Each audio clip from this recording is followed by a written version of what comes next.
మిత్రులకు శ్రేయోభిలాషులందరికీ నమస్కారం. దయచేసి తెలంగాణ చేనేత రంగాన్ని కాపాడడానికి మీరు ఎప్పుడైనా అతిథులకు పెద్దలకు మర్యాద చేయాలనుకుంటే కాటన్ టవల్స్ వారికి ఉపయోగపడతాయి, ఎవరికైనా ఉపయోగపడతాయి, ఉత్పత్తిదారులకు కూడా లాభం చేకూర్చడం. కాబట్టి వాటిని ఇవ్వండి, లేదా పిల్లలకు పనికొచ్చే పుస్తకాలు పెన్నులు ఇవ్వండి.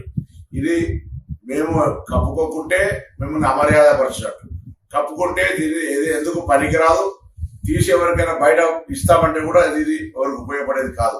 కాబట్టి దయచేసి ఇది ప్లాస్టిక్ తోటి సమానం. మీరు కాటన్ కు సంబంధించిన టవల్స్ కానీ పిల్లలకు ఉపయోగపడేటువంటి పుస్తకాలు పెన్నులు ఇవ్వాలి. నాకు కాదు, మీరు ఏ పెద్ద దగ్గరికి వెళ్ళినా, మంత్రి దగ్గరికి వెళ్ళినా, అధికారి దగ్గరికి వెళ్ళినా, పెద్దలను గౌరవించాలన్నా మనం రెండు రకాలు ఉపయోగపడుతుంది. ఒకటి చేనేత కార్మికులకు సహకారం చేసినట్టయితే, రెండు అవి ఉపయోగించుకునే కుటుంబాలకు ఎవరికైనా కాదు నలుగురు దానం చేసినా ఉపయోగపడుతుంది. కాబట్టి ఆ విధంగా వాటిని ఇవ్వమని ప్రత్యేకించి దయచేసి వీటికి సంబంధించి మన దగ్గర తయారీ కూడా కాదు. కాబట్టి వీటిని ప్రోత్సహించడం మానుకొని